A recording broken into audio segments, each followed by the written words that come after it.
Hey guys, welcome back to ESL TV. We're going to move into our next game, which will be KMT taking on Karont3. Now, these two teams so far in very different forms, I think we can say. We saw KMT taking down STO as our first game of the day. They obviously lost earlier on, but that was to Super Hot Crew, who are also very much in form. So you'd have to say KMT the favourites coming into this one, but I don't want to count out Karont3 just yet.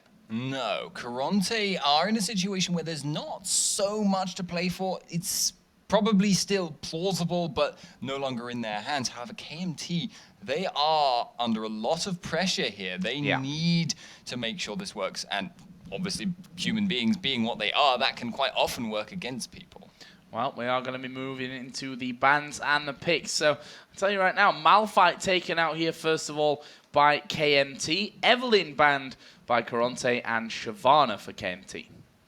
Okay, well that makes a fair bit of sense. We did see Karont3 running I suppose the technical term now is becoming Wombo Combo composition. I think they ran Orianna, Malphite, and Sona all at once, which is such a dangerous composition. If you do fall behind against that, you end up losing out a lot in terms of your options against that.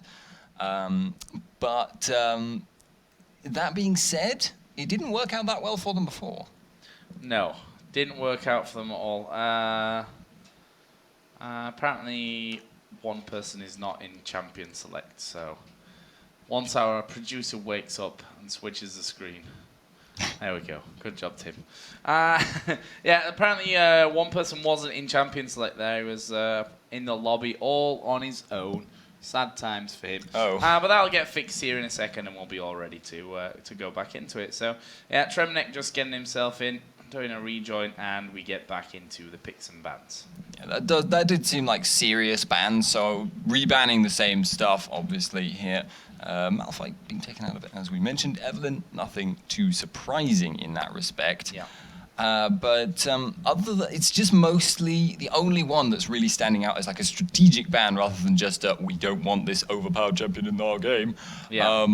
Ban is Malphite because he's not really so much overpowered as just really good in certain situations. Indeed. Kassadin taken out here as well by Karont3. And yeah, Kassadin always... I'm not sure I 100% agree banning it out on the blue side, because I think you can always have something strong. Sorry, on the purple side, the red side, because I think you can always save him as your last pick, or leave him out there, or take him as.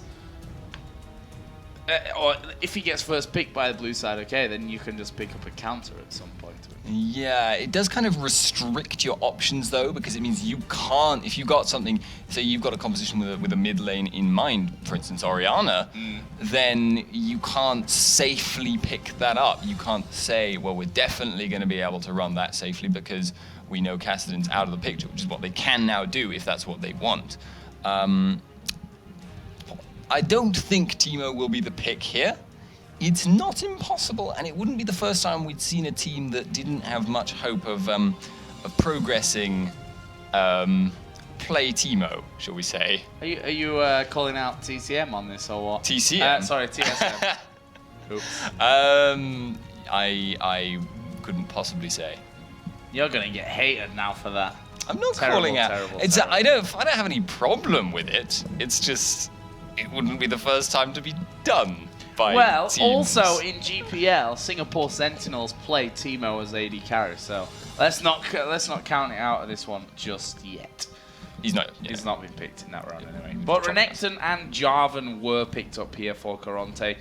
We've seen Renekton time and time again, almost bored of saying it by now, how it actually goes for him. I mean, super ridiculously strong across the board, really. Yeah, Renekton is the generalist top laner. You play him against anything and he works. You play him in a 2v1 lane and he works. You play him mid lane because you're mad and he works there too. It's just, at that point, there are a couple of characters that can outshine him on individual bases. Stuff like Shyvana. she can just straight up outfight him one-on-one, but, you know, not surprised to see that pick up. But Mundo, very, very popular at the moment, very, very strong indeed. Nidalee, however, has not been seen very much. She was nerfed relatively recently, but she is very, very strong at the moment. Does signal, to me at least, poke Siege, because all three of those champions have high damage, long-range nukes to poke with.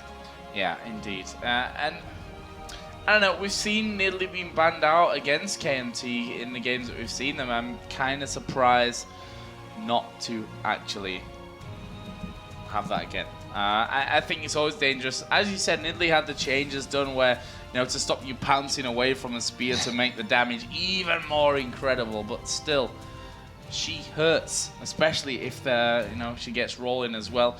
Are we going to see, well, we are going to see a Jinx, because that's already been locked in here for Jimbones, and possibly Syndra added into there, and Neptuno was hovering over. Okay, so I'll just shut up for now, and it's going to be Sona.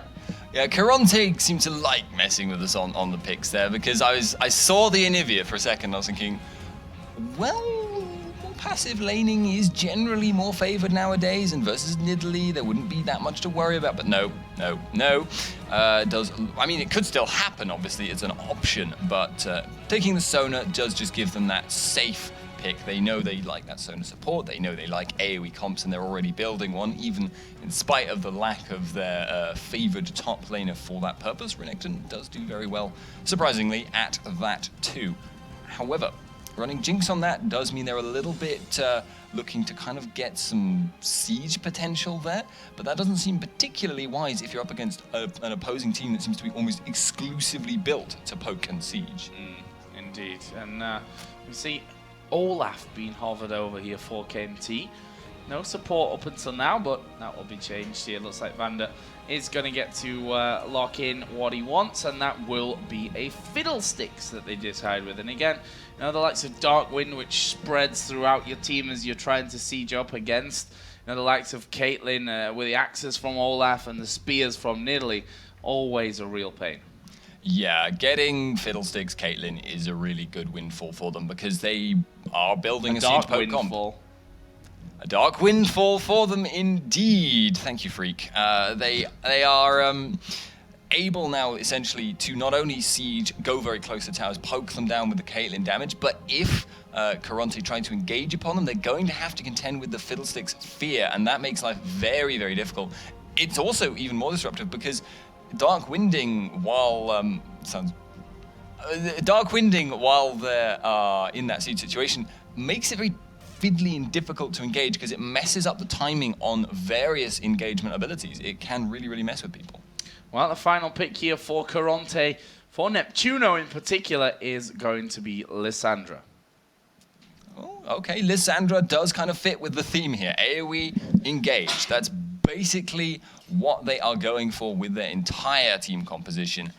If that doesn't work for them, if they are unable to make those engages happen, they could have some serious problems though, and if they fall too far behind, they're going to have to contend with being kited backwards when they try and engage and that not working, but also having no recourse when they're being sieged in.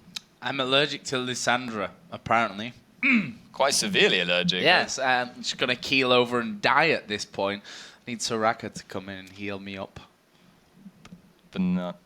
Exactly. I don't think there's any puns. No, there. None there. Joe. You should let it be. But we are going to be moving into says you, yeah. with Dark Windfall and all that great stuff. Yeah, we are going to be getting into game. Of course, we have a 3-minute delay on this one, which basically gives us a little bit of time to let you guys know how you can get involved with the whole promotion thing. We still have tickets available for in North America and in Europe, so you can find those if you want to come and watch those games over at lolesports.com. They're really cheap anyway, so I can recommend that for sure.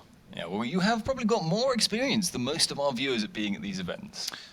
That's definitely a possibility, but I won't actually be there, which is a sad thing for me. Oh. No, my parents are actually visiting me in Cologne for the first time in 5 years, so they're finally getting around to that one. So fortunately not going to be there. But, you know, we've got plenty of other guys who are pretty good at commentating. Are you sure you don't have any slots open? I'm not sure about that one. That sucks. Shut down. But yeah, we are in the delay period, so we're going to get into this one. As you said, an important game in terms of more to do with KMT, I'd say, because they're 1-for-1 because of this match, which should have been the 4th match of day 1. Turns out to be the 3rd game of day 3, actually, after all the rescheduling that we've done. But it's going to give KMT now the chance to be catching up in terms of games played. After this, they've got to play the Copenhagen Wolves. And after that, they finish off against TCM. So actually, this is a must-win game for them if they're to progress.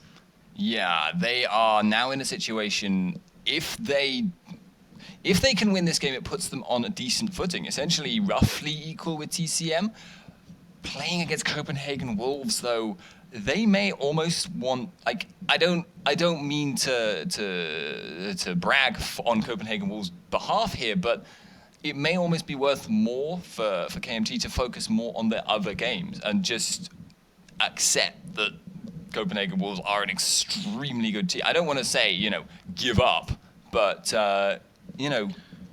planning is valuable, and you only have so much time. It is, but at the same time, if the Wolves are feeling, we're already qualified for this one, guys. We can, let off the pedal a little bit. We can basically not show any strategy whatsoever around it.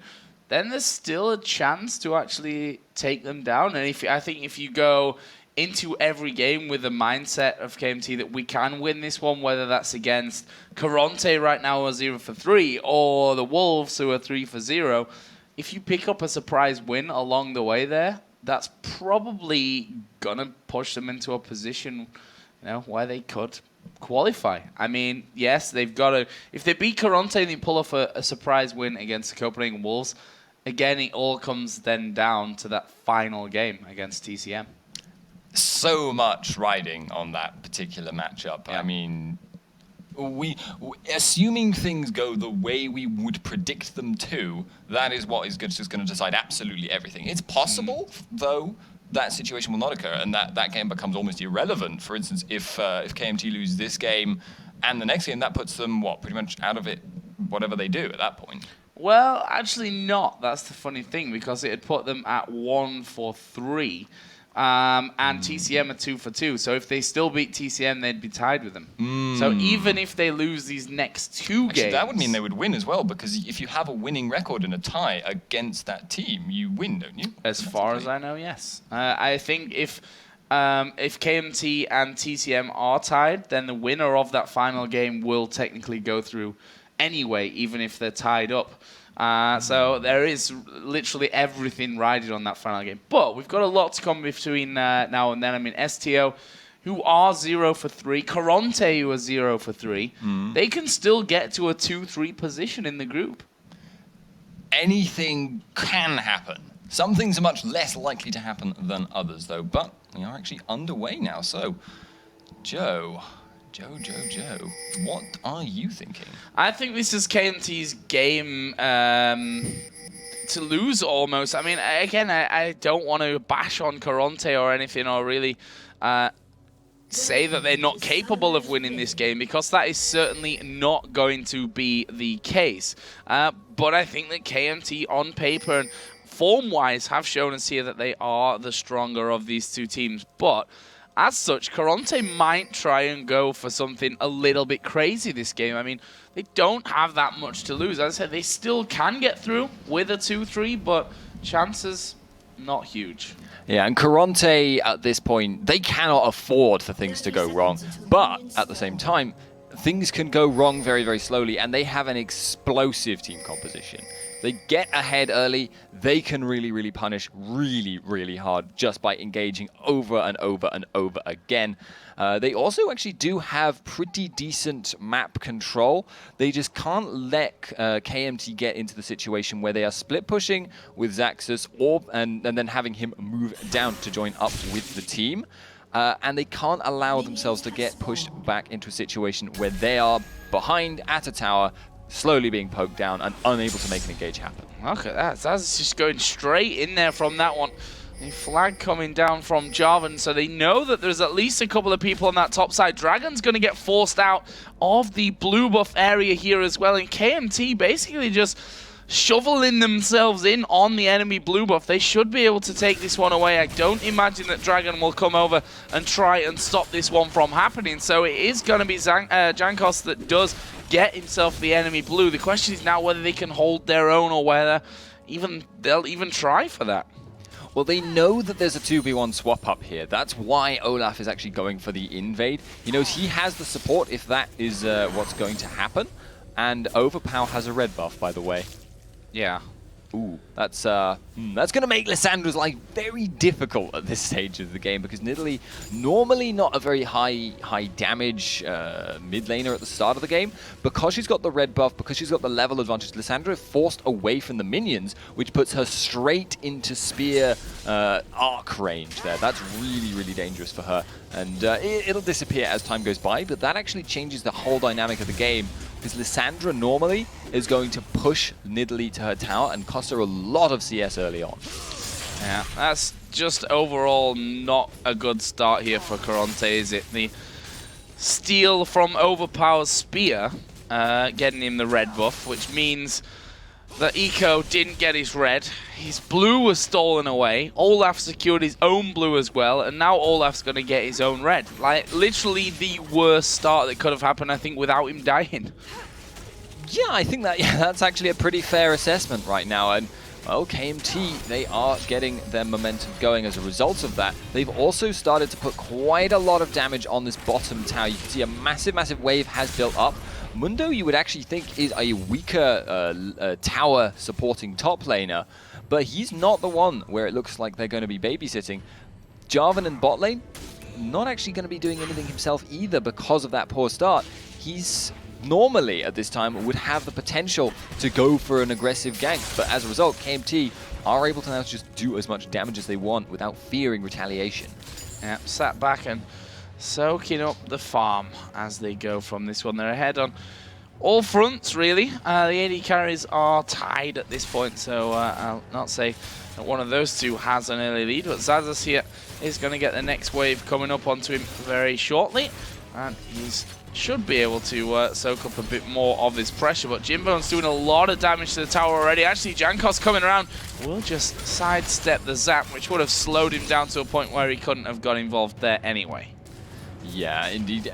Jinx, Sona, a lot of damage to come out, and they will push lanes decently by virtue of Jinx being very good at sieging the actual tower, but there's a gank in mid. Yeah, they're going in for Overpower. Actually uses Cleanse and Flash from that one. Neptuno did catch the spear at the end, and, well, it's a good try, and really nothing used for that in terms of flashes. They didn't put the ignite down and what have you, so they can come back and do that all over again, knowing that Overpower doesn't have a flash, doesn't have a cleanse, and it actually looks like Eco is going to try for that. Yeah, but without that cleanse, he's playing very, very defensively. I would actually say here that was a very smart pickup, though, taking cleanse on Nidalee, aware of how dangerous the gank situation was. Lissandra can claw in for a gank with pretty much no warning at all, and couple that with Jarvan with the flag and drag to follow that up. That just becomes so scary to deal with, but they're actually going for a gank on top. Yeah, and this is so scary to get away from. Double slows, axes, and cleavers coming in there. Jimbone's actually trying to get in on towards Jankos right now, but he's got to get through Mundo, also going very low. Flashing from Jimbone's. Think he might have gone a little bit too deep from this one. He puts the chompers down, but they won't land, and now we see Neptuno headed up towards this top lane. Xaxus had been expecting that. Oh no, he actually wanted to get in there for the ward. Xaxus is going to die to this one, and Neptuno escaping over with the claw. Yeah, a little bit interesting that I believe that was a fail flash there by Xaxus right at the end, unable to get away, but even being there in the first place, understandable, wanting to get that vision, but he wasn't going to be staying in lane anyway, so possibly not worth it. But there is a teleport in the top lane, and Jims is in trouble. Yeah, teleport coming in there. Jimbo puts down the flame chompers, but as I said, cleavers and axes, double slows. You can cleanse one, but you can't cleanse them both. They pick up the axe, and Xaxus returns straight into lane and gets a kill. And that means that now the AD and support have kind of been desynchronized. They keep dying and then respawning when the other one comes back in. Dying again and then respawning when the other one comes back in. So it's very, very messy, and that means they won't be able to push towers very, very hard. They were already up against it in the tower race because they had a weaker pushing lane. Kaylin is already almost completely taking that bottom tower. Look at the top though, and that's like nearly half. And there is that tower going down, and yet half HP basically is what's left on the top side of things. Meanwhile, in the middle, we see Neptuno going in on towards Overpowered. He tries to get away. Actually, he's gonna heal, but there's the finisher from Neptuno. Close stuff from Overpowered, but and we said it earlier on, using both the cleanse and the flash leaves him very vulnerable, and they exploit that. Yeah, even after level 6, with the amount of lockdown that Karont3 have, it's just an incredibly difficult thing to deal with if you are Overpower. However, with that tower now gone, and with Nidalee now hitting level 6, KMT have the chance now to start applying a lot of map pressure. They're actually going for a blue buff steal here, and I don't think Lissandra knows it, so it doesn't look like they're going to contest it at all. No, but Dragon is next on the menu. And that would be the actual Dragon rather than Renekton, who is, of course, Dragon. Not playing Dragon today, though. Interesting. This top turret is going to die, though. Jimbone's actually finishing that one off, gets a speed boost, of course, when he takes that one down. But that's really just the reply from this. In KMT, trading turrets, but taking Dragon at the same time, come out ahead in this one. Yes, indeed. Karont3 are possibly... I mean, they're not falling behind massively at the moment, but they're definitely losing a little bit on that momentum. KMT will want to go back fairly shortly on several of their major players at the moment, but they've actually got a good opportunity to do that. Mid lane and bottom lane could go back relatively safely, although it does look like Nidalee might need to return to mid just to keep that tower up. And also with a blue buff in hand here as well. Taking the safe route around the back. I think that's a wise choice at this point. Lissandra's ultimate actually coming off cooldown here pretty shortly. And now Jimbone's up at level 6 as well. Wow, that's a big spear coming through. Neptune losing half of his health. But they need to react to this one. Although the spears do a good job at keeping them away, that's so to be said. They need to be careful because the rest of the team pushing around. Eco is there as well. Super Mega Death Rocket pushed through by Jimbones. I think that might been a little bit too early. Yeah, looking to join up with the rest of his team's burst. If they had been able to land the CC, the full damage combos, that Mega Rocket might have been just enough to tip someone over into death. But as it happened, the team ended up making a call to not follow that up, and that's unfortunate. But now you're starting to see the poke come in from KMT's composition here. K3, they can't go near the tower. No, and that's what happens if they do. Dark Wind coming around the back as well. Eco basically has to soak things up, but he's also not particularly tanky at this point. There goes another spear, and actually dodged this time by Shremnek. And actually, Lissandra Neptuno did decide to go up to that top lane to stop Mundo picking off that outer turret on that side of things as well. This is the exact situation I said Karont3 needed to avoid. They need to avoid being split pushed in by Mundo, while KMT in general forms up for a push. But it does look like the ultimate was popped by Zaxxas, so I think he was just a little bit paranoid. It was fine either way. So much health. Got a Giant's Belt in there already, and I tell you what, KMT might try and close in here on this top lane. Lissandra, who obviously does have that claw to get away with, but you can't use it if you're feared and silenced by the Fiddlesticks. And Neptuno, rightly so, I think, deciding here to get away from things as early as he possibly can. Vander actually should be able to stop him, though, and that's just annoyance pure. Stopping the recoil slows down the response to this tower, though. They may be able to either move up a little bit further as a result of that, or look to just rotate out and give themselves a little bit more time to recall without being concerned about their own towers. So stopping someone recalling sometimes is actually not just annoyance, it's just a little bit more influential, because if you can see at bot lane, Olaf is up to a tower again. Yeah, he's on that inner tower here. Jankos going to be hammering away on that one, and probably going to leave with about half of its health gone at this stage as the rest of Karont3 start to come in there, and pretty much exactly half of its health being taken away. And that will be a welcome sign for them, knowing they can return to that and pretty much clear it out in a flash. I mean, they've already got that amazing siege potential. If the towers are low, it makes getting the job done a lot easier for them. Yeah, the damage to towers on the outer and the inner rings, as it were, is obviously going to be permanent, and that just makes it all the more valuable. However, it's not going to be easy to make a play on that particular tower right now.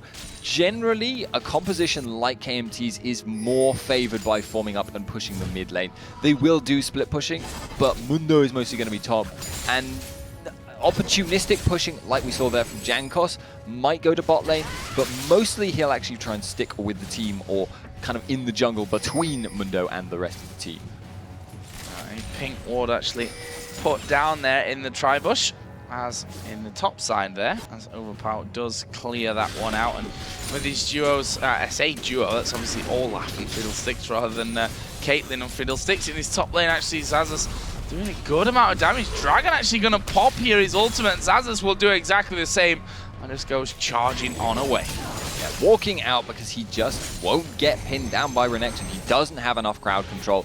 Even if he had like a Phage or a Frozen Mallet, he wouldn't be able to chase down Mundo with ultimate and Burning Agony active. And now Xaxus is actually able to come back in. He's got more sustain, and over time, he will grind down Dragon like this. This is very, very dangerous, though, on the blue buff here. We see that KMT starting to get wards down, and they see 3 men are here. Might be up to a Nidalee Spear or a Smite from Jankos to steal this one away, but either way, they got to stay very, very cautious about it as they do go in there, and there we see the pickup. Jankos gets that blue buff. There is a crescendo coming back, but they can stick to them here. Ace in the hole goes through. That will pick up Tremnek, and on the backside, Neptuno trying to get away, will get his away to the claw. But they can make that play that we were talking about on this bottom tower, if only it wasn't for the actual wave, which is pushed a little bit further up. They may have a go at middle, though. Yeah, they can just go for mid right now because Xaxus is actually cutting off Dragon, and that gives them a free chance to put down extra damage, bonus attack speed from Nidalee, and Caitlyn obviously doing a lot of damage as well, and Vander, more annoyance with Xaxus. Yes, gonna continue on that one, and there we see Vander moving in, and a flash from Dragon. As that turret does go down. So, now, fairly low scoring game in terms of the kill score, but not in terms of towers. 4-1 right now is what KMT have in the lead, and that translates to a 4,500 gold lead for them. Yeah, it's KMT's composition working just as planned right now. They are really, really executing everything very, very well, and Karont3 are not finding the opportunities to engage. They have to engage or they will gradually get ground down, much as we're seeing already, but they're not able to do so at the moment, and if this continues, it may even get to a point where they can't team fight properly. Xaxus continues to be that a big annoyance at the top side. We actually have a Dragon on the board now as well, so we'll see if KMT actually head down for that one. I'm expecting them to do so since they actually picked up the first Dragon of the game. They've got a lot of deep wards in here towards the Karont3 jungle as well, and so far everything going to plan for KMT. Yep, just as they would want it to be. Xaxus is once again fighting Dragon, and these fights go in Xaxus' favor. His ult is much shorter cooldown.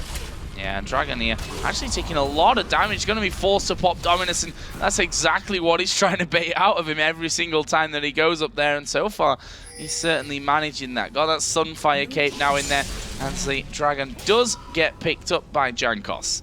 Yeah, Jankos, it's objective control, and it's being taken to the nth degree here. The composition that KMT are running is sacrificing a lot of their ability to team fight. If they were getting engaged upon, they would be losing the fight, like almost regardless of the player's skill. But they are just constantly keeping Karont3 out of the position they want to be in, and they are just constantly applying pressure,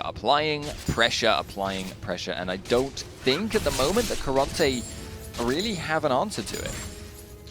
Celebrate really racking up the CS here, actually behind Jimbones technically in terms of the farm, but you can see here pushing onto this tower. Jimbones actually alone on that one, and Celeva's got enough damage to finish it off all on his own, tanking up the last hit from it as well. And that is now only this here turret on the upper lane, the top lane. Obviously is technically the upper lane as well, I suppose, but the inner turret on that top lane is the only one that now stands outside of the base of Karont3. Yeah, it's going to get a little more difficult now for KMT, obviously considering the regeneration of the inhibitor turrets, but it's not very fast regen, and they seem to be proving quite effectively they can force them away. Oh, Neptuno trying to force them off of that one, throwing out the claw and making sure that they're aware of that one as Eco using everything there. The Super Mega Death Rocket comes flying by. Celever actually is a bloodthirster, so he can get back into fights and manage to get himself healed back up as he goes. In fact, he's just doing the raid seer to make sure he gets to that point. This upper turret is going to be going down, and now we see Neptuno taking a lot of damage as he dives in, but they've managed to kill off support. Vander is down, and this is a 5v3 now. Celever needs to get around. They kill off Jankos as well, and I'm now not sure that Celever needs to be there. He was actually doing the red buff, which he did manage to steal off, but that's a good pickup for a Karont3. Good couple of kills. KMT finally making a split up, and Karont3 really pounced on it. You could see how many flashes were burned there. They were able to make that engagement basically because of Lissandra. And yes, that is really good for them. Yes, that now means that they have an opportunity to start making proactive moves themselves. But they will not have that flash next time. They might have Jarvan. And next time, KMT are going to be a little more cautious. They were getting quite overconfident there, pushing that aggressively while Caitlyn was nowhere near. So I noticed 2,600 gold for Overpower before he just recalled. Needs the large rod plus those sorcerer's shoes coming in as well. That makes these spears sting a little, especially if he gets the max range on them as well. But this game definitely not over for Karont3, but they need to start working into positions to, get some of these objectives, because that's where they've been strangled out at this point. Yeah, this isn't a game where they need to play defensively until stuff works out for them late game. Because that just won't happen. Yeah, they will never be better at controlling objectives than KMT. But they need to get control over this game, and they need to start pushing them back. At the moment, though, they just don't seem to have the means, and they have to be very careful about where they go. They've got some wards of their own, so they're not going to be completely blindsided usually. But KMT are controlling the map, much as we've seen continually. And even Mundo, for instance, is pulling 2 men to bot, and he still has teleport. Yeah, Jinx Sona coming down for that one. Teleport off cooldown. He's got that Spirit Visage plus the Sunfire Cape. This is a Baron right here. I mean, KMT, they've got the pink ward down on it. Vander starts off the drain on that one. That's actually going to be keeping pushing from this one.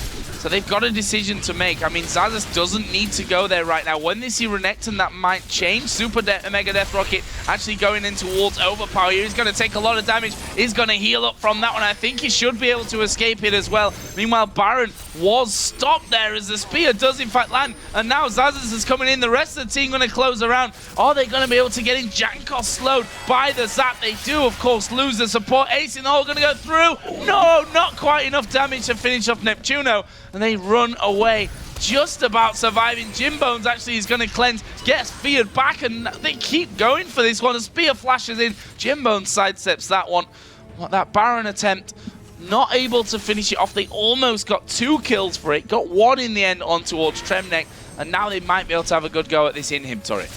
And that was all because Overpower was applying pressure across the map. Lissandra thought she could kill him one-on-one there, but could not manage to do it, and now the inhib tower is falling very low. Oh, and Jinx just took a big spear there as well as they do go in. Dragon at half HP. He's actually going to get shredded down there. Is the Cataclysm coming in, but 2 of them will die, and that is a bit of a whitewash fight. Overpower and Jankos did go low, but they've got the heals coming out of Nidalee. Considerable size at this point as well. They might keep pushing through. Spear not quite got the range to land on towards Tremnek. Jinx forced right back out of the fight, will zap in. The spears continue to come from the backside, but that is the inhibitor down for KMT. Yeah, now having that inhibitor down means they have even more map control than they already had. Not only are their champions better at controlling, not only is their warding situation better, they are also just have their minions doing half the work for them. Baron completely open if they want it. Karont3 cannot rush that down in return if KMT were to all recall. They're kind of just sat there waiting for an opportunity that just isn't coming. I can see that Overpower reluctant to go home and spend the almost 1,600 gold that he has in his pocket now. But why? When there's a decent wave to farm out on this top side as well. Might as well take what's in front of you there and get going with that one. And they start to move back towards, or they start to move out towards Baron there, did Karont3. Walking over wards as they go, though. So still in a dangerous position. Xaxus already started to replenish those wards on the top side of the Karont3 map.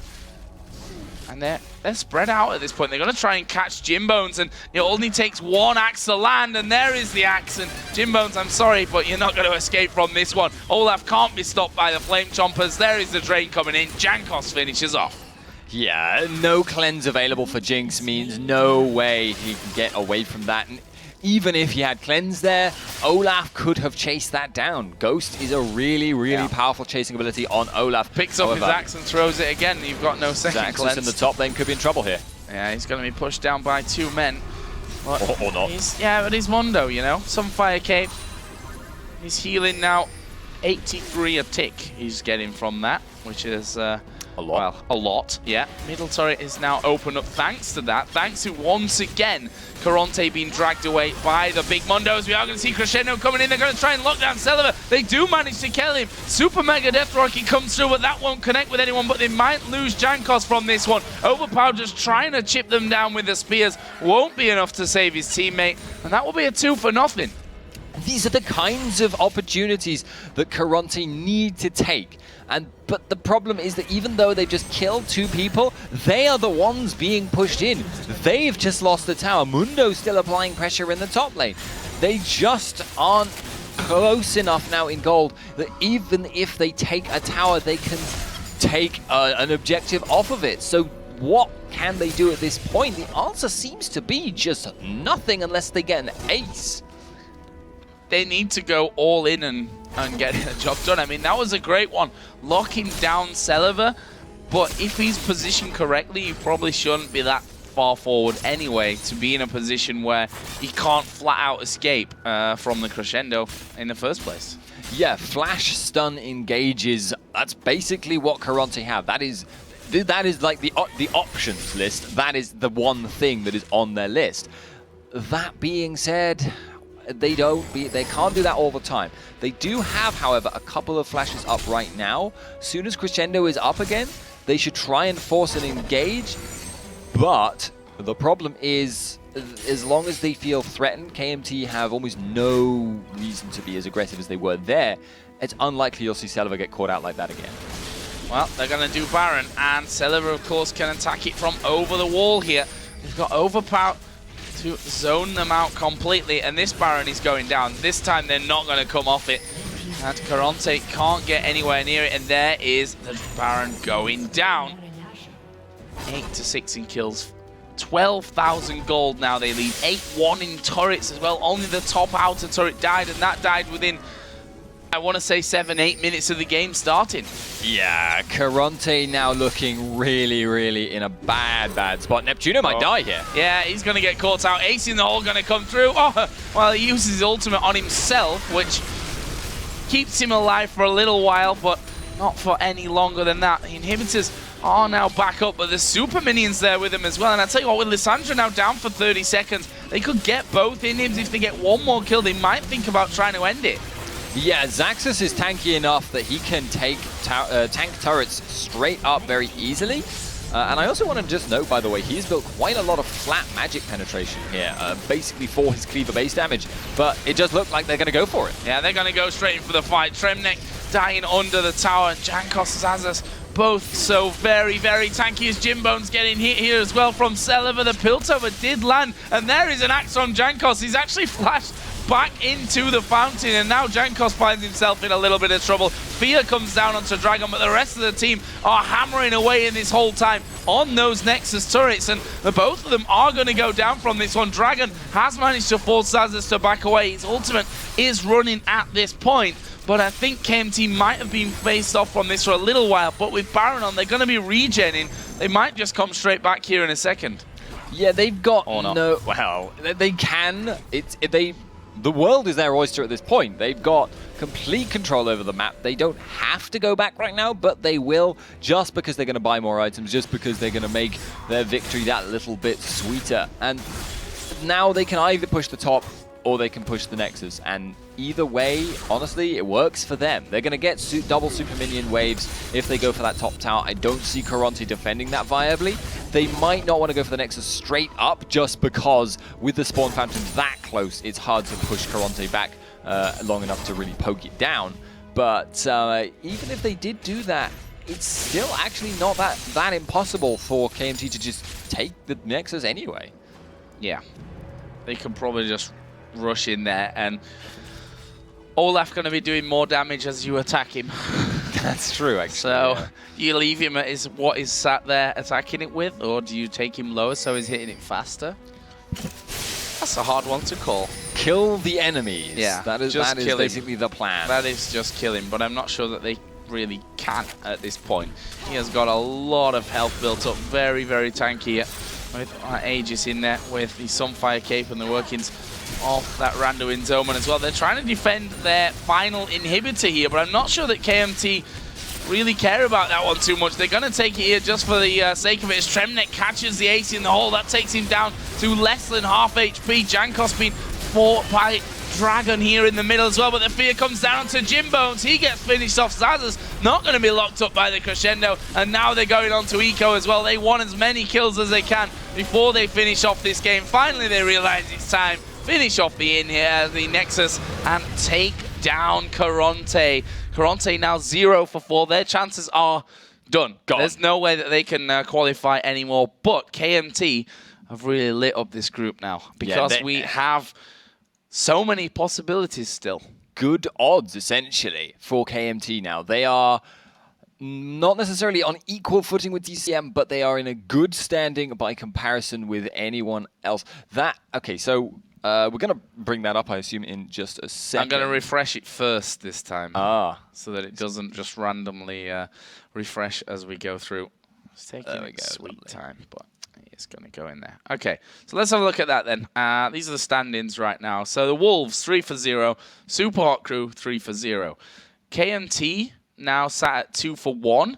TCM are 2 for 2. STO 0-3 and Karont3 0 for 4. So let's try and break this one down because we're getting to that point now where we can make some pretty safe statements about this one, including the fact that Karont3 at 0 for 4 are not going to be able to qualify in that top 3. STO not out of the running just yet, but if KMT win one more game, they're out. That would make sense as far as I can tell. Yes. Now, also though, if KMT do win another game, okay, so what matchups are actually left to play at this point for KMT? They've got what, 2 more games? Yeah, they have to play the Copenhagen Wolves, and they play TCM. So either way, it's coming down to the last game. It's all going to be about TCM versus KMT. Can they come out on top? That's a difficult question to answer, honestly, at this point, because TCM have not been looking as good as we would have thought normally this tournament. Normally they're a really consistent, really solid team, but they just don't seem to have been having a lot of luck. Just want to throw it out there as well that Super Hot Crew and Copenhagen Wolves aren't technically safe at this point, right? I mean, if they lose their next 2 games, the Wolves have to play versus KMT and also versus Super Hot Crew. Okay, so at least one of them is definitely safe because they play each other in their final game. But there's just so many different options. The options will decrease as time goes by until we are left with a certainty. But certainly still a very, very interesting set of matchups, and I guess I can say commiserations to Karont3 at this point, though. Yes, we can definitely say that one. 0-4 is the magic number of you can't qualify anymore, sadly. We could see that in our next game as well, because that will be... let me just double-check that before I tell you horrible lies. No, it wasn't going to be lies. It's Super Hot Crew versus STO. So that could actually put Super Hot Crew at 4-0 and STO at 0 for 4 at this point. So that would mean that at least 2 teams can't make it. And then it all comes down to this TCM versus... wow, How can a name Worth it. disappear in that kind of time? I have no idea. It all comes down to TCM versus KMT, which will be our final game of the day. KMT can get a big one-up if they manage to beat the Wolves, but they'd still have to beat TCM because they could both end up 3-2 either way. It's all a very complicated stuff going on, but that's what happens when you've got the 6-team group. But we are going to be taking a quick break here, guys. When we come back, as I said, STO are going to try and pick up their first win of the tournament as they take on the Super Hot crew, who are hoping that they don't suffer their first defeat of the tournament and guarantee themselves a place in promotion. We'll be right back with that game in just a few minutes, so don't go anywhere.